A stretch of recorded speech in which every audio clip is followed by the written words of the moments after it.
Hello students, I am Dr. Saliha Jamal from Department of Geography, Aligarh Muslim University, Aligarh. I am here with the course Climate Change Vulnerability and Adaptation, and today's topic of discussion is mitigation of climate change. Whenever we talk about to tackle with the climate change, the three concepts always you must have studies, that is adaptation, mitigation and building resilience. Adaptation already we have discussed, or if you must have not seen, you can refer my lecture on adaptation and resilience. So in short here, just try to understand adaptation is, that is, through our capacity, potential and whatever resources we are having, we have to adapt ourselves towards the climatic impacts, the negative impacts of the climate. For example, building a specific infrastructure in order to save ourselves from the heat waves, maybe by using the cooling devices, or we can say introducing the mainly in the arid region and the drier area, the drought prone species for cultivation. This is one, we can say, example of adaptation. And when we talk about the resilience, resilience is what? That is building the infrastructure which can withstand with the extreme effects of the climate. For example, building flood-proof road, or we can say even building the infrastructure or introducing mangroves in order to reduce the speeds of the storms, hurricanes, etc. This is what some of the steps towards the resilience. And now talking about the mitigation. As this lecture deals with the, especially with the mitigation of climate change. So mitigation of climate change, generally it involves certain actions which reduces, which works on the reduction of the causes which are responsible for the climate change. So it is defined as certain actions to reduce or prevent the emission of greenhouse gases, aiming to limit the global warmings and its associated impact. Why here I am talking about specifically the greenhouse gases? We know the major contributor of the climate change is obviously that the greenhouse gas. Due to this greenhouse gas, global warming is going on, and due to the global warming, one of the major cause for increase of the global temperature. So that's why here we are talking about taking certain actions in order to prevent, in order to reduce greenhouse gas emissions.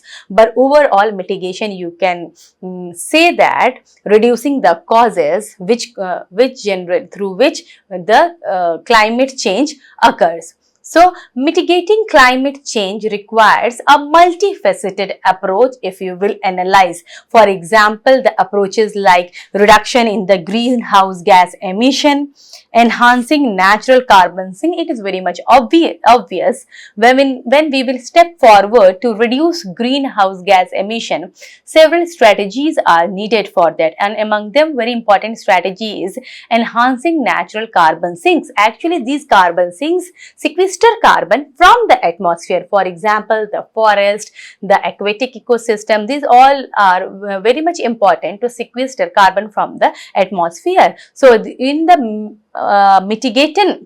mitigation strategies, we talk also about the enhancing natural carbon sinks and promoting several sustainable practices through which the emissions can be reduced. That's why mitigation is said to be that it is a multifaceted approach.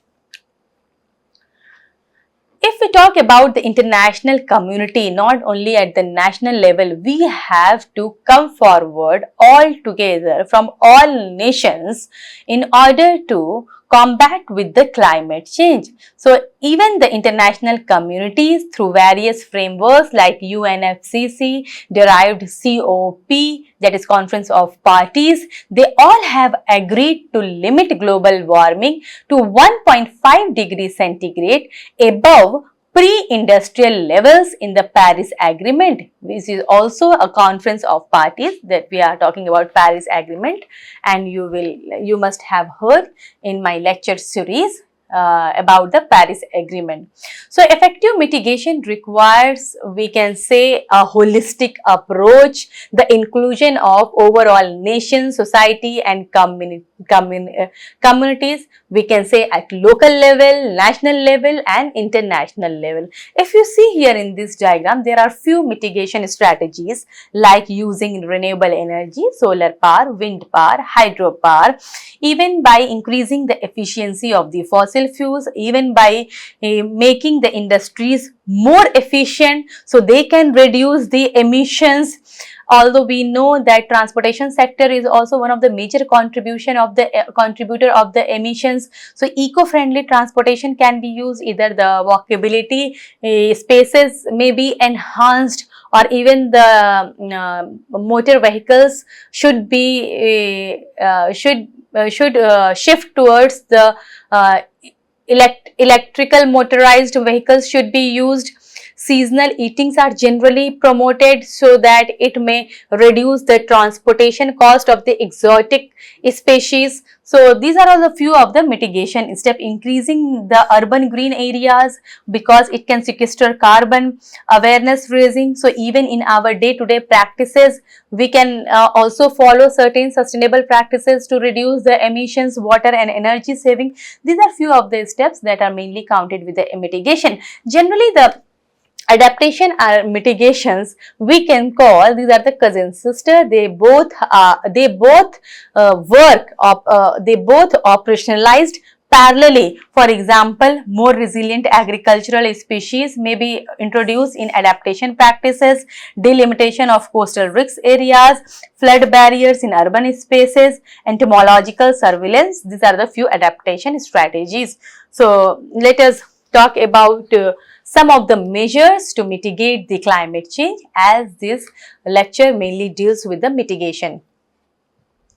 So first thing very important here to note that we know that the major polluter is fossil fuel. The major greenhouse gas emission is fossil fuel. So the first measure to mitigate the climate change come here, that we have to shift, we have to make the switch towards the renewable energy, because these renewable energy which are generally derived from the natural sources like sun, wind, water and even biomass, these are the green energy and clean energy with very less emissions. So a major switch is required towards the renewable energy. This transition towards the renewable energy, mainly by using the hydroelectric power plants, geothermal, wind and solar energy in place of the fossil fuel, can help a lot to mitigate climate change.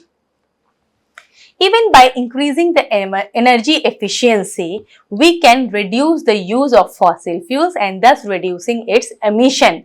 So some energy standards, enhanced energy standards particularly in the buildings should be followed, just like using energy efficient materials and technologies in order to reduce heating and cooling demands in the residential and commercial buildings. Not only this, even the promotion in the efficient appliances may be also encouraged. For example, the use of LED, we can say a most efficient lighting appliance, that should be encouraged through the awareness. Even upgradation in the industrial processes is the need of the hour to support industries in adopting the energy efficient technologies and practices. As we know, the forest, the green cover, they act as a carbon sink and they sequester carbon from the atmosphere. So it becomes very much necessary to reduce deforestation and also support the reforestation and afforestation. Whatever forest that is existing, we know that forests are being depleted at a very faster rate. The forest cover is decreasing. So whatever forest is existing, we have to strengthen laws and regulations in order to prevent the forest which is existing. Not only this, reforestation and afforestation is also needed. We have to replant the trees in deforested areas and even also develop new areas so that the green cover may increase and more carbon sink is established, which will certainly cause reductions in the emissions. Restoration of the degraded lands back into the carbon storing ecosystems like restoring wetlands, restoring grassland will also enhance the carbon sequestration from the atmosphere, reducing the emissions, or we can say reducing the amount of carbon in the atmosphere. So this is one of the very major step. Whatever I'm talking about, that is the carbon sequestration. Carbon sequestration can take place either by we can say saving certain ecosystem which sequester carbon, like green ecosystem, we can say aquatic ecosystem, by we can say reforestation, afforestation, even the carbon capture storage technology. Now that is also helping a lot in reducing the carbon emissions. Actually, in this, the carbon dioxide emissions are captured from the source itself, maybe from the industries, maybe from the power plants, and they are directly stored under the ground. This is the mechanism of carbon capture storage. Means carbon dioxide is captured from the source itself, maybe from the industries, or we can say power plants. From there itself it is captured and it is stored underground. So this technology is known as carbon capture storage system, which is very much helpful in removal of the carbon from the atmosphere. Also, developing soil carbon storage will help a lot, and this can be achieved through the sustainable agricultural practices, even by promoting blue carbon ecosystem, which helps a lot in sequestering carbon, like aquatic ecosystem, wetlands, mangroves, which sequester large amount of carbon. So actually we have to enhance the carbon sequestration. Even by promoting sustainable agriculture and food system, which this will also help a lot in reducing the greenhouse emissions in the atmosphere. Reducing meat consumption and food waste, because animal agriculture, we know it is a major source of methane emission, and also the food waste contribute to the unnecessary emissions. So by this we can reduce it by implementing sustainable farming practices like agroforestry, we can say regenerative farming, by we can say crop diversification, crop rotation. This will enhance soil health and will reduce the emission. Even by supporting a local and seasonal food system, means whatever that grows in our local place, that should be used rather by using the exotic food. So this will reduce the transportation and energy for storage by consuming local and seasonal food. Means this will reduce overall emissions. We have to promote sustainable transportation, because transportation sector is also a major emitter of carbon dioxide, we know. So we have to encourage public transit and active transportation, mainly by investing in public transportation, by increasing the walkability space, walkability infrastructure, which can reduce reliance on the vehicles, even by electrifying the vehicles. But this electric vehicles should be powered by the renewable energy, then only reduction in the emission is possible. Even by improving the fuel efficiency, the emission reduction can be enhanced. We have to implement certain climate friendly policies and incentives both at the local level, national level and international level, and even among national level among the different sectors also. It becomes very important to implement certain climate friendly policies and incentives. For example, we can have the carbon pricing, use of carbon taxes, means carbon and trade program in order to create a financial incentives for reducing emissions. This can encourage different sector to reduce the emissions, even by providing subsidies for the green technology. It may be in the form of tax credit or direct subsidies in order to encourage the green technology. Even green financing should be enhanced to support green bonds and loans to encourage climate friendly projects. So these are some of the policies of carbon reduction. You can see here students: carbon pricing mechanism, renewable energy, energy efficiency standard, R&D investment, carbon offsetting programs, regulatory standard, international agreements, public compensation. Means overall we can say certain implementation in the climate friendly policies and incentives are needed in order to enhance the reduction in the greenhouse gases. There should be support on climate education and advocacy. Now you must have heard that from the school level itself in curriculum, in order to raise the awareness among the students at a very low level from childhood, so they can have the awareness about the ill impacts of the climate change, and they can even practice certain sustainable practices wherever possible in order to mitigate climate change. So through this, we can even educate public on climate issues, and even we can foster a cultural shift towards more sustainable habits.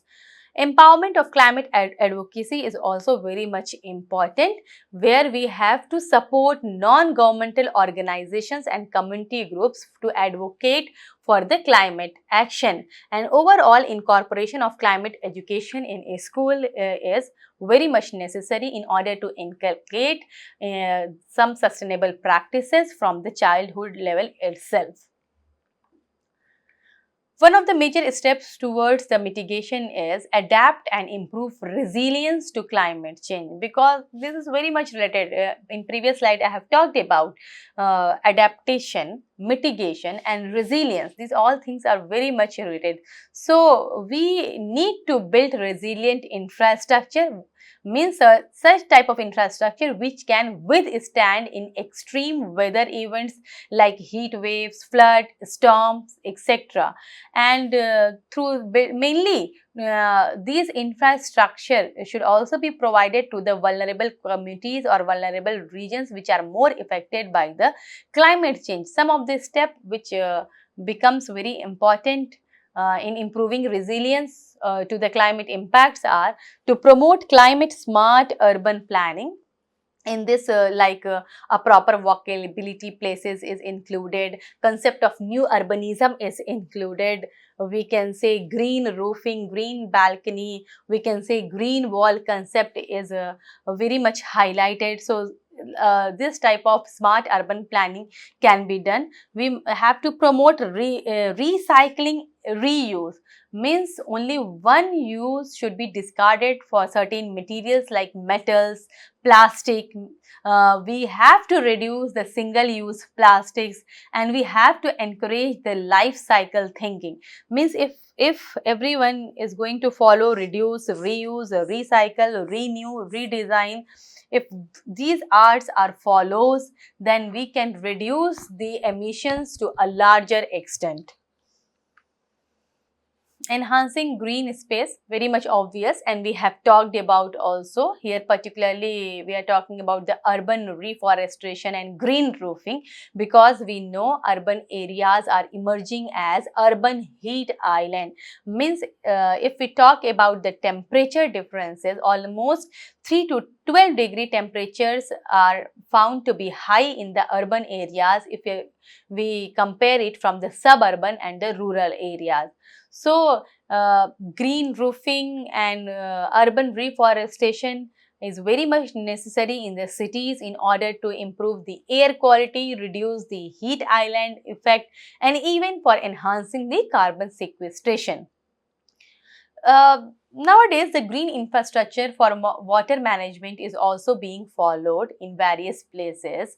Here, we usually the green infrastructure is implemented for introducing the rain gardens, or we can say the permeable pavements and various other green infrastructure in order to manage the storm water, reduce urban flooding, and to increase the water percolation capacity of the place, which is known as green infrastructure for water management.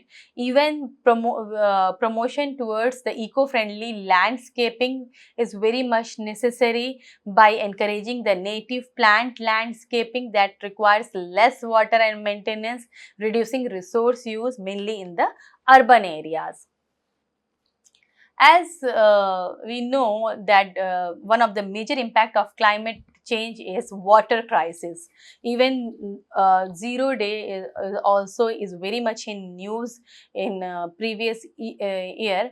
Many of the regions, especially the urban areas, are crying for water, and they are suffering from the water crisis. So there is need to promote sustainable water management.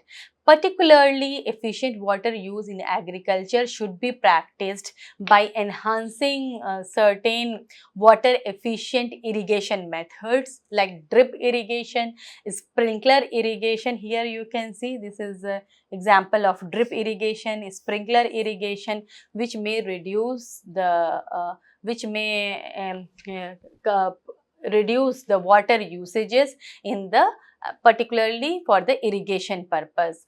We have to also protect and restore the wetlands. We are losing our wetlands at a very faster rate, and we also know these wetlands are not only used for as a storage for the water or recharging the groundwater, but these wetlands are also very important and act as a carbon sinks. They sequester carbon from the atmosphere. Even they protect against the floods. So their conservation becomes very much important in order to build the climate resilience. Water recycling and desalination is another very important water management practice. So here using of advanced water treatment plants, desalination plant processes to ensure sustainable water supply without further depleting natural resources. Incorporating indigenous knowledge and practices. Now we talk about when we want to frame certain policies, or we can say certain framework to mitigate climate change, we have to count, we have to consider the experiences of the indigenous people, the advice of the indigenous people, because they know more about the sustainable practices that protect the biodiversity, and they know more to manage their own lands. Even the indigenous leaders can be collaborated in the policy making, in the decision making, or carving out the framework to mitigate with the climate change. Even protecting the indigenous land is very much important through the policies, because these are the home of critical carbon storing ecosystem. That's why incorporating indigenous knowledge and practices is nowadays regarded as very much important. When we come about to combat or mitigate the climate change, it is not possible if any one community or if any one region, if any one nation nation only come forwards for it, because the atmosphere do not have any boundaries. That's why it is the necessity that all the nations should come together in order to take certain climate actions. And we have seen that through the Rio Earth Summit, through the UNFCCC, through the Conference of Parties like Kyoto Protocol, Paris Agreement, Conference of Parties of Glasgow, COP26, we have seen the various collaborations of the different countries for devising framework to take certain climate actions to control the climate change. So, participation in the global climate agreement becomes very important, which needs active engagement in international climate pacts like Paris Agreement in order to ensure the collective action on emission reductions. Even supporting the climate financing for the developing nations was also regarded very important, and the need was felt in under UNFCCC, where particularly during the Kyoto Protocol of 1997, it was highlighted that the major polluters are the developed countries. Their emissions are very high, so they should take the lead responsibility in cutting the greenhouse gas emission, and they need to raise fund, and which was set to the limit of 100 billion US dollar in order to help the developing nation to develop certain strategies to combat with the climate change, which was also very much important. Not only this, it was also thought to facilitate the developing and the backward nations, not only through the climate finance, by the technology transfer, by enhancing the technology of these places, by sharing the knowledge which will help these countries to implement certain sustainable practices and green technology. When we when we talk about certain things like agriculture sector, economic sector, transportation sector, it becomes very much necessary to also think about promoting the sustainable mining and resource extraction, because when we encourage sustainable mining, it will encourage less invasive extraction of the earth material, and even by following certain environmental norms, these sustainable practices can help a lot in the reduction of the emissions. Even many times we have seen after the excavations, after the extractions of the minerals, metals, after completion of the mining practices, the land is left degraded. For under the sustainable mining, reclamation and rehabilitation of mined land becomes very much necessary, because after extraction, restoration of land to a natural or usable state in order to prevent further environmental degradation becomes very much necessary. Not only this, we have to use eco-friendly materials. We have to support material sourcings that minimizes environmental harm and avoids areas of high biodiversity. Overall, we can say lastly that emissions are tracked generally from the different sources, from the domestic sources, from the commercial sources, from the transportation sector, from the agriculture sector, etc. So these emissions has to be reduced, and we have also talked about them.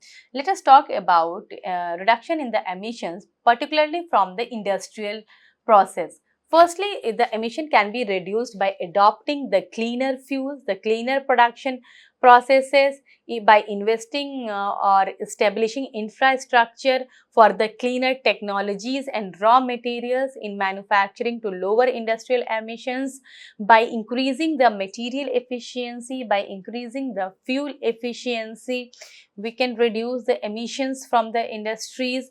Not only this, here carbon capture storage also can play a very important role, where the carbon that can be captured from the industries and can be stored underground. Thus, it will not be released in the atmosphere.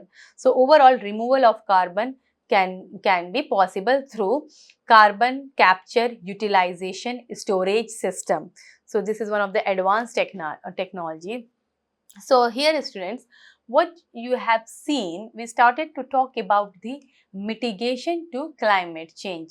Actually, the mitigation measures not only addresses the climate risk, but it also contribute to the development of the economy, health and overall development of the environment, among which particularly the transitioning to the renewable energy by promoting energy efficiency and by adopting sustainable agricultural practices will play important role to mitigate with the climate change.